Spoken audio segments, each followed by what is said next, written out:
بسم اللہ الرحمن الرحیم۔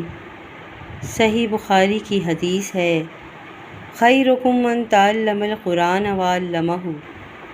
ترجمہ: تم میں سے بہترین شخص وہ ہے جو قرآن کریم سیکھے اور دوسروں کو سکھائے۔ اس کی تشریح یہ ہے کہ اس حدیث میں قرآن مجید کے پڑھانے والے معلم و متعلم کی فضیلت بیان کی گئی ہے۔ قرآن کریم اللہ جل جلالہ کی آخری مقدس کتاب ہے جو حضور اکرم صلی اللہ علیہ وآلہ وسلم پر نازل ہوئی، جو کہ انسانوں کے لیے تا قیامت ضابطۂ حیات ہے۔ یہ وہ مبارک کتاب ہے جس کی حفاظت خود اللہ تعالیٰ نے اپنے ذمے لے رکھی ہے۔ جس طرح تمام عالم میں اللہ تعالیٰ بزرگ و برتر ہے، اسی طرح تمام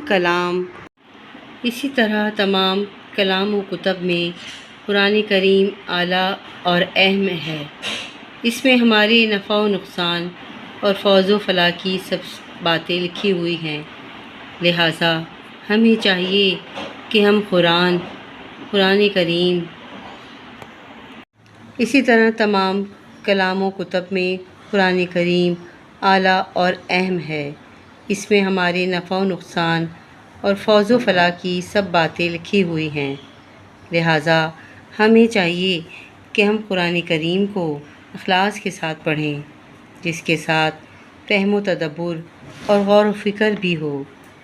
دوسروں کو قرآن کریم کی تعلیم دیں، اس کی دعوت کو لوگوں تک پہنچائیں اور خود عمل کریں۔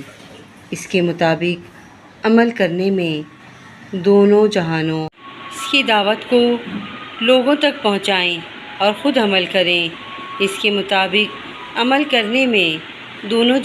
کی کامیابی ہے۔